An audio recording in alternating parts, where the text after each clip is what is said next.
a pergunta que fica é: os filhos de Deus, em Gênesis capítulo 6, eram anjos?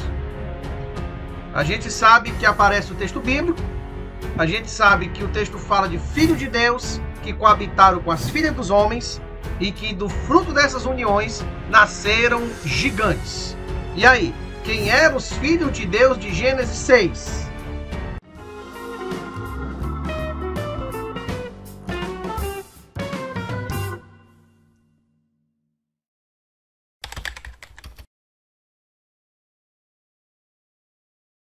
Bom, para nós respondermos a essa pergunta, mais uma vez, assim como no nosso outro vídeo, que aborda a questão da blasfêmia contra o Espírito Santo, a gente vai precisar se remeter às Escrituras Sagradas.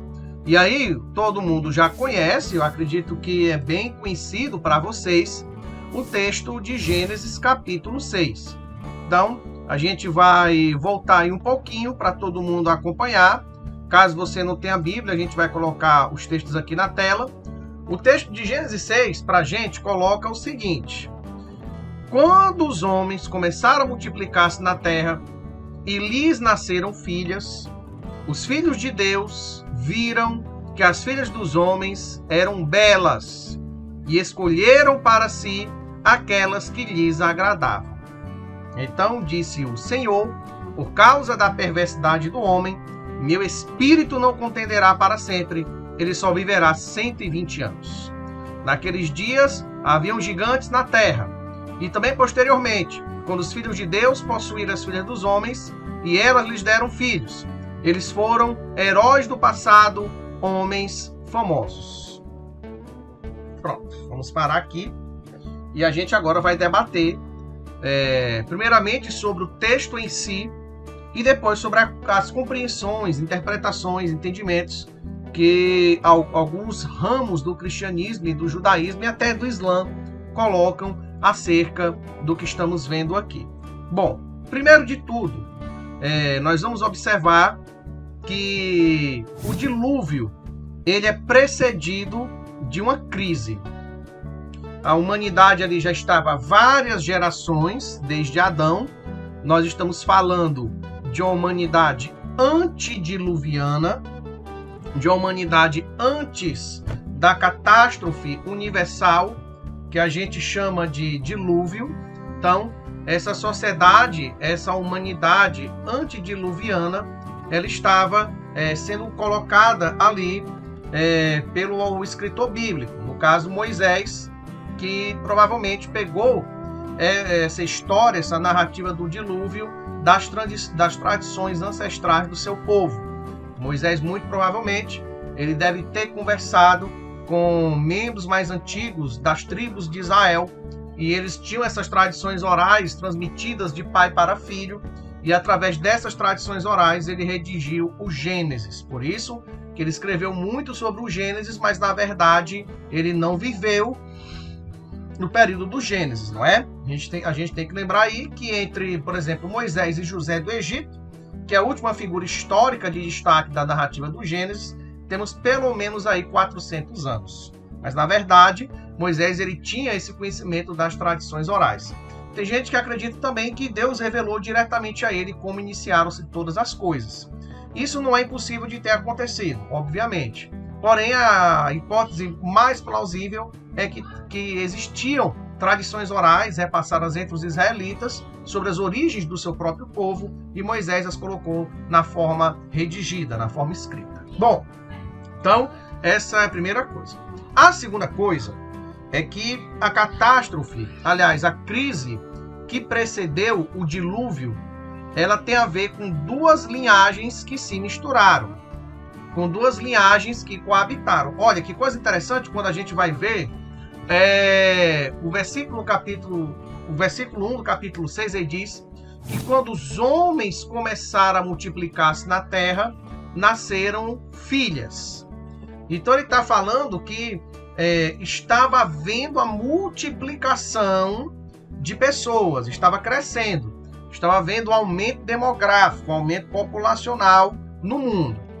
E que os filhos de Deus, versículo 2, viram que elas eram belas e escolheram dentre essas filhas dos homens as que lhe agradavam. Ou seja, o texto coloca que esse segmento, esse grupo, genericamente chamado de filhos de Deus, desejou estar, casar e procriar com as filhas dos homens. Então, você tem o grupo filho de Deus tendo relação com o grupo filhas dos homens. E isso nos chamou a atenção para uma outra coisa. É que antes da era antediluviana, em períodos anteriores à era antediluviana, não havia coabitação entre os filhos do Deus e as filhas dos homens. Então, você não tinha essa coabitação. Então, os filhos de Deus de um lado resolviam sua vida, as filhas dos homens do seu lado resolviam sua vida. Então, você tinha as coisas em paralelo. De repente, essas coisas se entrecruzam. E aí fica muito claro o seguinte, que filhos de Deus, como o nome já indica, dá a entender de pessoas que viviam conforme a vontade de Deus. Dá a entender que eram seres que viviam conforme os desígnios divinos. Por outro lado, filhas dos homens, e não há aí nesse caso nenhum adjetivo positivo ou negativo para elas. Mas coloca-nos a entender que era, de alguma maneira, algo antagônico aos filhos de Deus. E se é algo antagônico aos filhos de Deus, isso quer dizer, então, que muito certamente essas chamadas filhas dos homens viviam uma vida oposta àquela que os chamados filhos de Deus estavam vivendo, não é? Então você tem essa oposição, filhos de Deus de um lado, filhas dos homens do outro, o que nos leva a entender que existia um grupo de pessoas santificadas e um grupo de pessoas que não eram santificadas. Muito bem. Quando isso acontece, Deus dá um decreto. Vai dizer que o espírito dele não vai contender para sempre com o homem. E ele não vai contender porque o homem ele já é perverso na sua natureza. O que isso nos dá a entender é que Deus ele não ia continuar advertindo a humanidade pelos seus pecados. Que Deus não ia continuar chamando a atenção dos seres humanos por conta dos seus pecados. Que não ia mais, digamos assim, perder o tempo dele mandando avisos, mandando recados, mandando sinais de que a humanidade precisava mudar. Isso, inclusive, nos lembra Romanos capítulo 1, quando a Bíblia nos coloca que Deus entrega os homens às suas próprias paixões. É o maior castigo que Deus pode dar à humanidade. Não é tsunami, não é terremoto, não é epidemia. É deixar as pessoas viverem sua vida podre, degenerarem, morrerem e irem para o inferno. Esse é o maior castigo que Deus pode dar. E era esse castigo que ele estava mais uma vez aplicando ali. E ele então coloca um prazo de validade na humanidade. O prazo de validade é 120 anos. Há irmãos que às vezes equivocadamente entendem que 120 anos é a idade máxima que uma pessoa pode viver. Porém, na verdade, quando o texto coloca que os dias dos homens serão 120 anos, ele está dizendo que dali a humanidade só viverá mais 120 anos. E não que nós temos uma meta de vida, digamos, uma bateria de 120 anos. Inclusive, a pessoa que mais viveu na história, a pessoa mais longeva registrada na história, a Jeanne Calment, lá da França, ela nasceu em 1875 e morreu em 1997. Ela morreu com 122 anos. Então, ela contrariou a vontade de Deus, se você for levar ao pé da letra, né? Era para ter vivido 120, ela viveu 122. E o caso da Jeanne Calment é interessante porque é comprovado mesmo. Ela tem certidão de nascimento, ela tem a certidão de óbito, é tudo registrado, é tudo conferido, tudo correto. No Brasil, você tem alguns casos desses. Tem um cara, inclusive, no Pará, que teria 136 anos. Mas a certidão de nascimento dele foi elaborada em 1997. Então a gente tem muita dificuldade de acreditar. Tem outros gurus aí que dizem que viveram 800 anos, que viveram 250 anos. Também não há evidências concretas, cabais, palpáveis de que essas pessoas viveram esse tanto de tempo, ok? Então, o caso da Jeanne Calment já coloca para nós claramente que esses 120 anos que Deus dá não é um tempo de vida que o ser humano pode ter, e sim ele deu um prazo para aquela sociedade até a sua destruição. Por isso que a gente diz, comumente, que foi o período em que Noé estava construindo a arca e sendo pregoeiro da justiça. A gente meio que interpreta que Deus levantou Noé quando aqueles 120 anos começaram, e Noé foi construindo a arca, pregando contra aquela geração e os exortando a entrar na arca para evitar o dilúvio, se arrepender dos seus pecados e tudo mais. Então, ele teria passado pelo cálculo, aí batendo versículo com o outro, Noé teria passado 120 anos para construir a arca, ou pelo menos passou 120 anos pregando e advertindo ao povo para que se arrependessem dos seus pecados. Então, é exatamente isso que Deus também está fazendo na nossa sociedade hoje. Deus ele está entregando à humanidade as suas próprias perversidades, paixões e desejos, e certamente ele já estabeleceu um prazo de validade em que essa nossa humanidade ela também vai sofrer um cataclisma sem tamanhos, sem precedentes, né? Como disse Jesus, se levantará um tempo de tribulação que nunca houve desde o início do mundo até aquele período. Então, meus amados, de fato, quando a gente observa esse contexto bíblico, Deus então observa que essa mistura entre filho de Deus e filhas dos homens não fez com que as filhas dos homens adorassem a Deus, mas fez com que os filhos de Deus abandonassem a piedade e vivessem em pecado. Esse é o grande ponto. E, de fato, como a gente sempre fala, o bem, quando ele se mistura com o mal, o bem não vai limpar o mal. É o mal que suja o bem. É uma coisa muito curiosa. Inclusive, eu já fiz essa comparação em outros vídeos. Se a gente mistura o óleo com a água, 1 litro de óleo contamina 1000 litros d'água. Não é? Então, não tem como a água purificar o óleo. É o óleo que contamina a água. Então, a convivência entre esse grupo chamado Filhos de Deus, que eram os santos, e esse grupo Filha dos Homens, que são pecadores, não fez com que os pecadores se arrependessem, mas fez com que os santos pecassem. Ok? E por isso não teve mais jeito. Chegou-se a um estado em que a pecaminosidade humana ela se espalhou, se espraiou, podemos até dizer, não é só espalhar, espraiar, ela se expandiu, ela teve assim um nível de violência, de pecaminosidade, de desgraça. Inclusive, o próprio texto bíblico coloca isso, não é? Coloca que, versículo 5, se ouviu que a perversidade do homem tinha aumentado na terra e que toda inclinação do seu coração era sempre e somente para o mal. Então a humanidade toda se perdeu. Se antes a existência de filhos de Deus de um lado e filhas dos homens do outro, se essa existência paralela preservou a humanidade por muito tempo, no momento em que os dois se misturam, os dois grupos estão juntos e começam a procriar, você então tem a decretação do fim de pessoas piedosas sobre a terra. Muito bem. Essa é a segunda coisa, né? A terceira coisa que a gente vai colocar é que ele fala que haviam os gigantes, não é? Que a palavra em hebraico seria Nephilims. Então, eles seriam heróis do passado, homens famosos.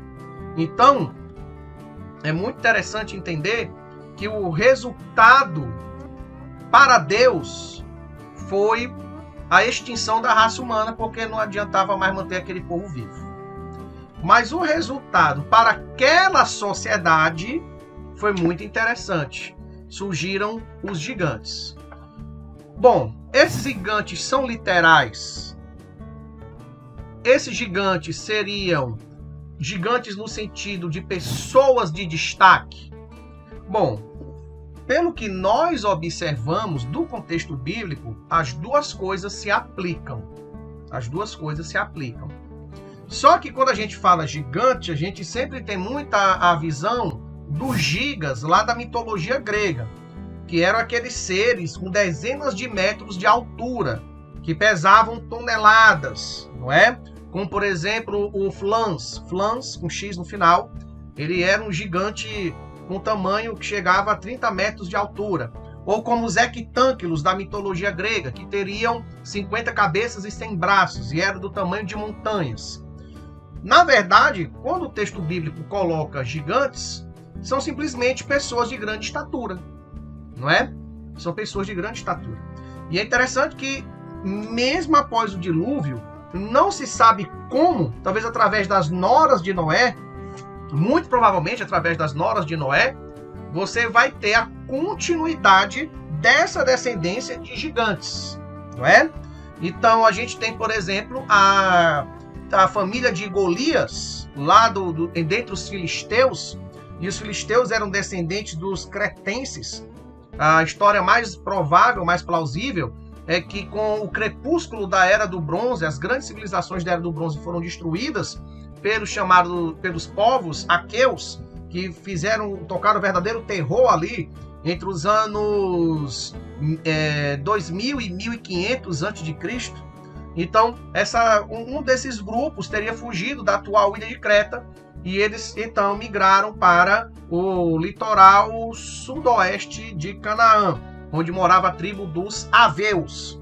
E ali eles então invadiram a terra dos Aveus, os destruíram, os expulsaram e lá se estabeleceram.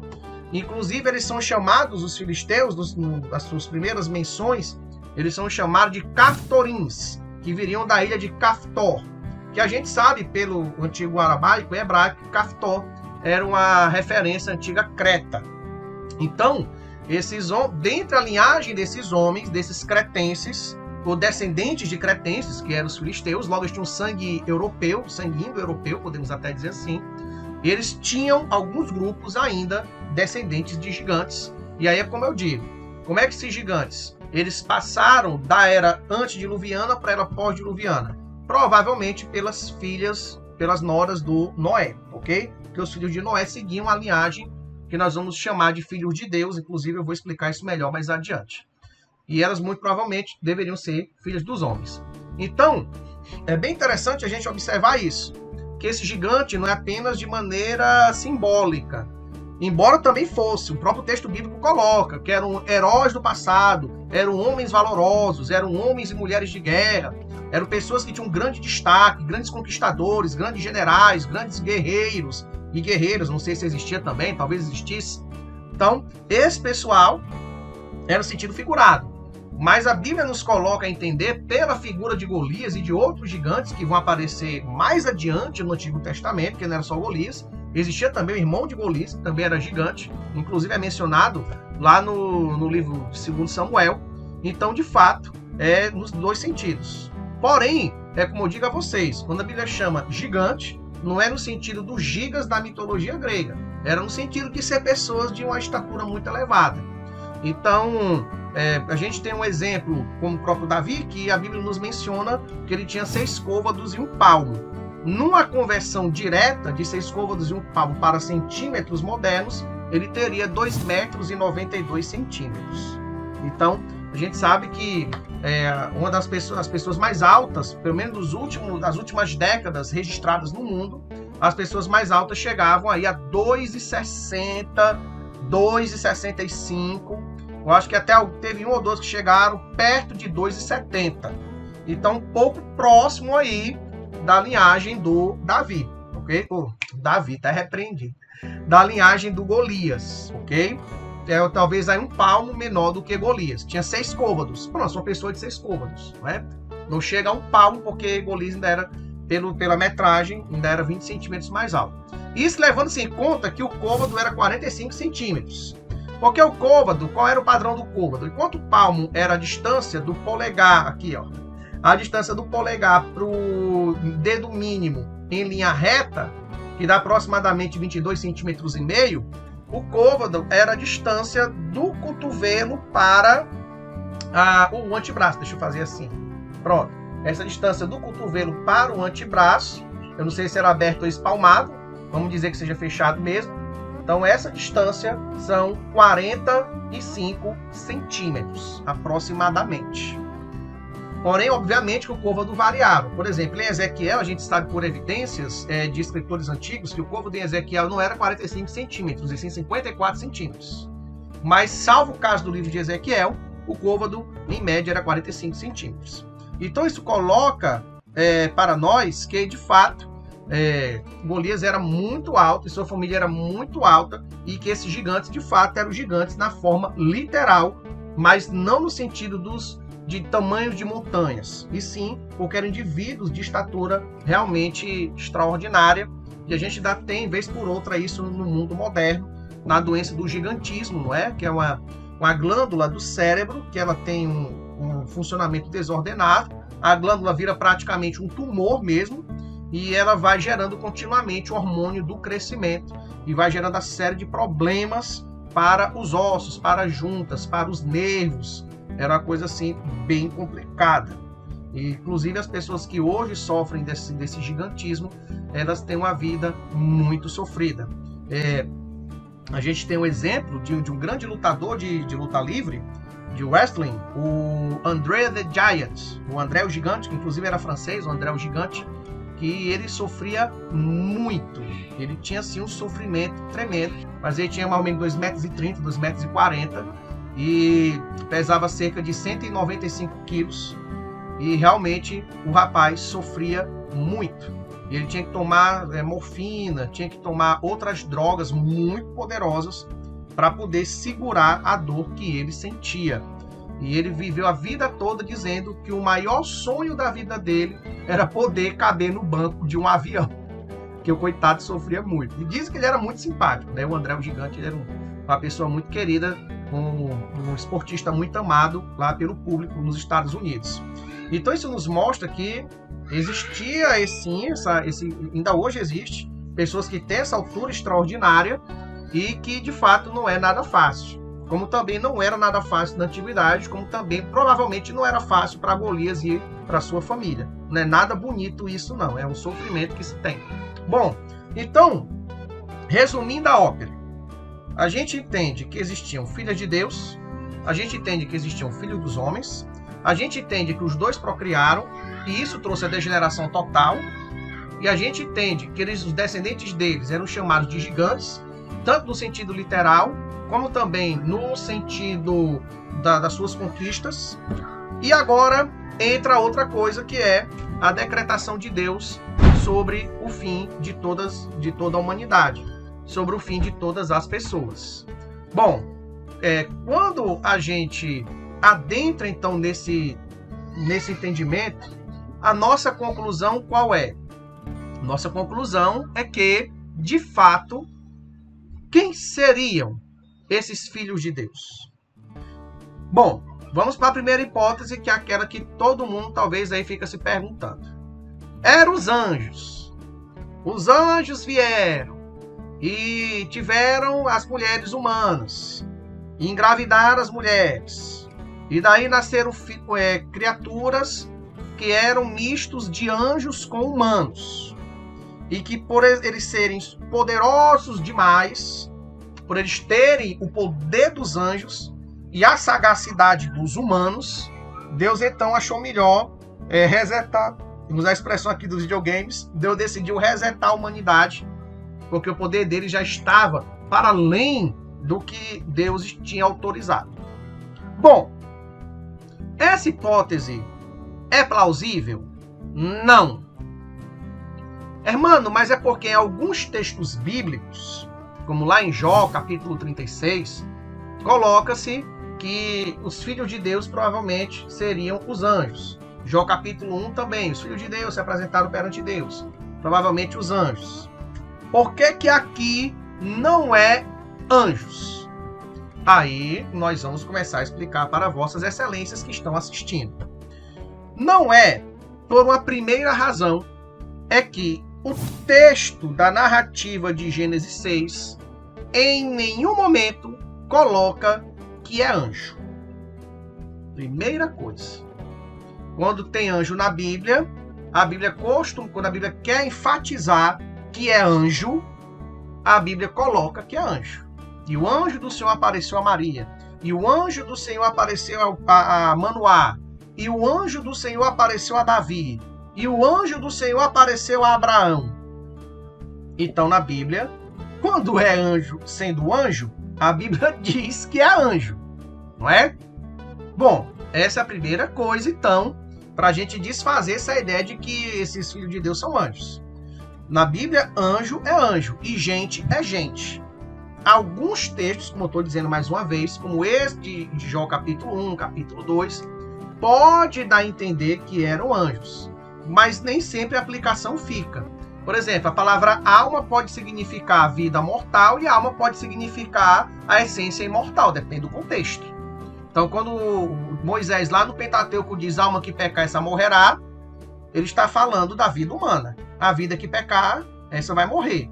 Já quando você lê no Apocalipse, João dizendo que viu as almas dos que tinham morrido por Cristo debaixo do altar, ele não está falando de vidas, ele está falando de essência imaterial. Do mesmo jeito, a expressão filhos de Deus. Filho de Deus, então, aparece na Bíblia e pode ter acepções diferenciadas. Em uma das acepções pode ser anjo, mas em outra acepção, filho de Deus pode ser também pessoas piedosas. Não é? Pessoas piedosas. E aí, a gente já entra nesse primeiro argumentozinho em favor do que seriam realmente os filhos de Deus. Mas eu vou retomar ele depois. Vamos para o segundo argumento. O segundo argumento pelo qual filhos de Deus ali não são anjos, não apenas porque não é mencionado no texto, mas também porque, conforme Jesus Cristo já nos ensinou, ao debater com os saduceus, ele diz para os saduceus que aqueles que hão de herdar a ressurreição dos mortos, eles não se casarão, nem se darão em casamento, e serão como os anjos do céu. O que é que a gente conclui? Que anjo é assexuado. Que anjo não tem órgão sexual. Que anjo não tem órgão reprodutor. E muito menos que eles teriam qualquer tipo de dimorfismo sexual. Então, os anjos não têm isso. E é o que Jesus coloca claramente. Os anjos não se casam, não se dão em casamento, não formam família. E se eles não casam, não se dão em casamento, não formam família, eles não têm sexualidade, não têm sexo e não desenvolvem descendentes. Por quê? Porque os anjos são seres criados em perfeição absoluta.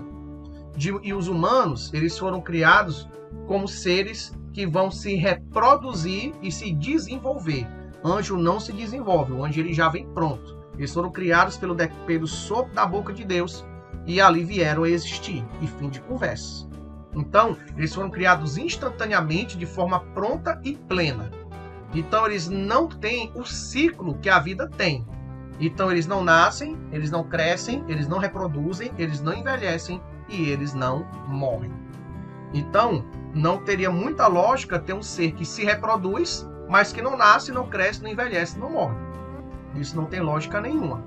Pelo contrário, o que a gente vai entender quando Jesus coloca que são como os anjos do céu, é que não há sexualidade para anjos. E o texto nos coloca que o que mais teve aqui foi vida sexual, não é?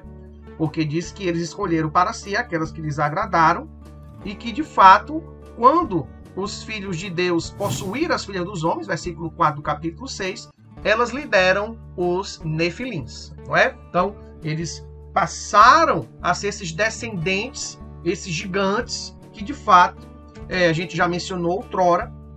Logo, é difícil acreditar que anjo vai ser capaz de engravidar a mulher. Até porque só o que engravida a mulher é o espermatozoide humano, não é? Então, se você está dizendo que o anjo produz espermatozoide compatível com o da mulher, você cria um problema biológico, espiritual e teológico ao mesmo tempo. Então, é muito problemático. A não ser que você não queira entender a Bíblia como um todo coerente. Se você quer fantasiar e viajar na maionese, acreditando que isso aí é anjo, e aí desconsiderar o resto da Bíblia, dá para fazer legal, mas você está incorrendo num erro gravíssimo, porque a Bíblia é um todo harmonioso, ou pelo menos é um todo que busca uma unidade de mensagem e de ensinamento. Então, com base em outros ensinamentos, dentro da própria Bíblia, partindo do princípio hermenêutico, que a Bíblia interpreta a própria Bíblia, não dá para se aceitar que são anjos, os filhos de Deus mencionados em Gênesis capítulo 6, ok? Bom, já explicamos os dois argumentos pelos quais não são anjos. E o que seriam? Seriam os descendentes de Sete. Pronto. você vai observar, e eu vou lhe mostrar na Bíblia já já, que com o banimento de Caim e o nascimento de Sete, você vai ter duas linhagens que vivem separadamente. Você vai ter duas linhagens que vivem em paralelo. Vamos começar então com Caim. Nós vamos observar aí a linhagem cainita. Ó, nós vamos observar em Gênesis, capítulo de número 3, versículo de número 11, Deus amaldiçoando o Caim, depois que matou Abel. Agora amaldiçoado é você pela terra, que abriu a boca para receber da sua mão o sangue de seu irmão. Quando você cultivar a terra, esta não lhe dará mais sua força. Você será fugitivo, estou usando NVI para facilitar para o povão. Você será um fugitivo errante pelo mundo. Traduzindo, a sua condenação, Caim, é a mesma de Satanás. Você vai virar um vagabundo pela terra. Aí Caim diz, maior castigo é do que posso suportar. Hoje me expulsas dessa terra e terei que me esconder da tua face. Serei um fugitivo pelo mundo e qualquer que me encontrar me matará. Quando você vai para o versículo 16, ele vai dizer, então Caim afastou-se da presença do Senhor e foi viver na terra de Nod, a leste de Éden. Ou seja, você vai observar que Caim vai se estabelecer ao leste do Éden. Hermano, onde era o Éden? Eu não sei. Só sei que é mencionado dois rios que conhecemos que saíam do Éden, que é o Tigre e o Eufrates. Os outros dois rios, meu amigo, um dos nomes eu acho que é Pison, o outro não me lembro. Tá lá o nome dos rios. Se você quiser ler Gênesis depois, você vai ver. Eu não sei onde eram esses rios, né? Tem gente até que especulou que esses dois rios seriam o rio Nilo e o rio Congo. Eu já vi gente dizer que esses dois rios seriam o rio Nilo e o rio Amazonas no Brasil. Mas nós não sabemos, ok? Onde era Éden e tudo mais. E a gente levanta até aquela teoria da Adalto Lourenço, que o dilúvio teria causado um cataclisma global e que teria mudado a configuração da crosta terrestre, né? Mas aí é uma discussão para outro lado, eu não vou discutir isso daqui. Mas o que eu quero chamar a atenção é que, de fato, ele foi se estabelecer a leste do Éden. O versículo 18 em diante vai colocar a descendência de Caim, não é? Depois vai falar de Sete, que foi o filho que ficou no lugar de Abel. Bom, quando você parte para o versículo 5, o que é que você vai observar? Você vai observar do versículo do 6 ao 32, você tem toda a descendência de Sete. Então, toda a descendência de Sete aparece nos versículos de Gênesis capítulo 5. A descendência de Caim é mostrada em Gênesis capítulo 4, versículos 17 até o versículo de número 24.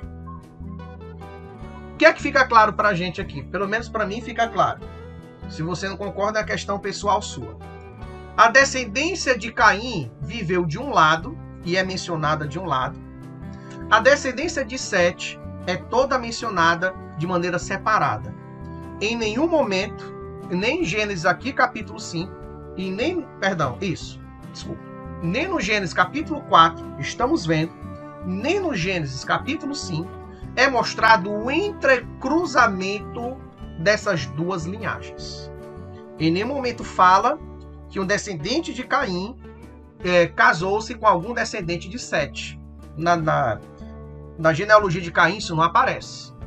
Na genealogia de Sete, em nenhum momento aparece que algum descendente de Sete teve relações ou casou-se com alguma descendente de Caim. Então, você tem duas linhagens que viviam em paralelo. Duas linhagens que viviam de forma separada, que viviam de forma paralela. Elas não tinham encontro. Cada um vivia seu modo de vida. A gente tem que lembrar que Caim, ele foi expulso da região do Éden, ele foi viver nessa terra chamada de Nod, bem distante de onde estava a terra de Adão, de Eva e de Sete. Adão, Eva, Sete e seus descendentes viveram em uma localidade. Caim e seus descendentes viveram bem longe, bem distante.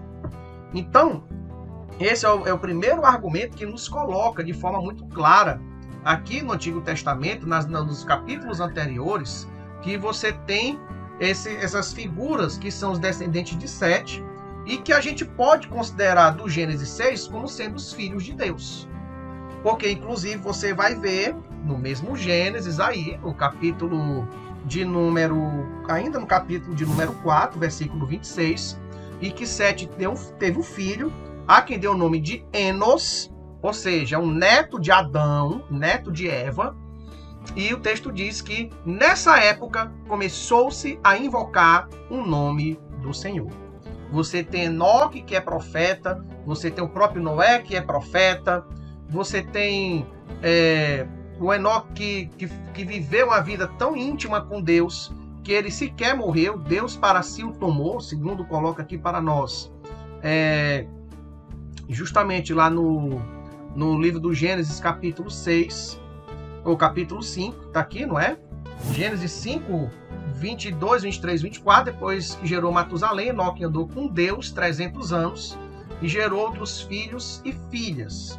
Viveu ao todo 365 anos, Enoque andou com Deus e já não foi encontrado, pois Deus o havia arrebatado. Em outros textos, Deus o havia tomado para si. Não é? Então, esses homens viviam dessa maneira piedosa, viviam de maneira santa. Tanto é que Lameque não é o Lameque da descendência de Caim, é o Lameque da descendência de Sete. Ele tem as coincidências de nomes, às vezes elas vão aparecer. Ele coloca lá no versículo 29 que teve um filho e deu o nome de Noé, que Noé significa descanso, não é? Alívio. Ele nos aliviará do nosso trabalho e do sofrimento das nossas mãos, causados pela terra que o Senhor amaldiçoou. Então, para nós ficar claro que havia uma descendência purificada, havia uma descendência correta. Quando você já entra no capítulo 6, aí fica claro de se entender que as pessoas começaram a se multiplicar, começou a viver tanta gente do lado de Caim e viver tanta gente do lado de Abel, que eles começaram a se encontrar. E aí ele chama filhos de Deus e filhas dos homens. Você vai ter outros textos bíblicos, principalmente até no Novo Testamento, em que se refere, em que as pessoas que são piedosas, que vivem a vida correta perante Deus, elas podem ser chamadas filhos de Deus. Nós temos também aqueles versículos, por exemplo, lá de Oséias, eu acho que é capítulo 11, quando ele diz: do Egito chamei meu filho. O povo de Israel como um todo era considerado filho de Deus. Então não há problema nenhum de entendermos que aqui também se refere a uma linhagem piedosa que vivia na vontade de Deus. Bom, espero que você tenha gostado do vídeo, espero que tenha ficado aí bem claro para você o que a gente está colocando e que você não se esqueça aí de curtir, compartilhar, mandar para outras pessoas. Eu sempre digo que essas dúvidas bíblicas atormentam a vida de muita gente, dá um nó na cabeça de muita gente, as pessoas ficam naquela preocupação, naquela angústia, será que é, será que não é? E às vezes se debatem com outras pessoas que não têm o menor conhecimento da Bíblia como um todo e que lê o texto isoladamente e acabam se deixando levar por essas ideias equivocadas. Logicamente, meus amados, que no judaísmo e até no Islã, eles dizem que eram anjos mesmo. Mas aí você tem que lembrar que o judaísmo ele não leva em conta necessariamente a ideia da Tanakh como um todo harmonioso. Há uma tendência muito grande em várias correntes do judaísmo de considerar alguns textos mais importantes do que outros, ou a de considerar alguns textos de forma isolada. Por exemplo, vou dar aqui outro exemplo para você entender a questão do judaísmo. Lá em 1 Samuel, quando Saul ele fala com a pitonisa de Endor, ela diz que chama o espírito de Samuel. Todos nós aqui, nós teólogos cristãos conservadores, nós entendemos que ali era um demônio disfarçado de Samuel. A maior prova é que várias coisas que ele profetizou não aconteceu. Profetizou que todos os filhos de Saul iam morrer no mesmo dia e não morreram, não é? Profetizou as outras coisas que eu não estou lembrado, também não se cumpriram. Só algumas coisas se cumpriram. Então, o judaísmo ortodoxo, muita gente considera lá dentro que era de fato o espírito de Samuel. E aí, pra gente que é teólogo cristão, entende o seguinte: puxa vida, Se a Bíblia diz que é proibido consultar esse tipo de gente e que os demônios estão por trás dos falsos deuses e da adivinhação, como é que eu vou acreditar que aquilo dali era Samuel de verdade? Então, tanto o judaísmo como o Islã, eles têm essa tendência muito grande de fato, considerar o elemento de forma isolada. Então, eles podem considerar ali, naquela circunstância, apenas como os anjos tendo tido relações com as mulheres. O Islã, do mesmo jeito, interpretando de maneira isolada, é uma prática, é um costume deles fazer isso muitas vezes, interpreta de maneira isolada, e aí se entende que seriam anjos de verdade, ok? Mas a gente que está no entendimento cristão, na teologia cristã, e que vê a Bíblia como um todo, e parte do princípio que a Bíblia interpreta a própria Bíblia, é impossível concebermos que eram anjos, ou que eram a raça pré-adâmica, ou que eram a raça de demônios acorrentados. Nada disso tem respaldo na Escritura. Então, que Deus em Cristo venha te abençoar, você venha aí participar, comentando, dando sua opinião, dando seu entendimento, colocando talvez até mais dúvidas, ideias para próximos vídeos. Que Deus em Cristo te abençoe. Um abraço.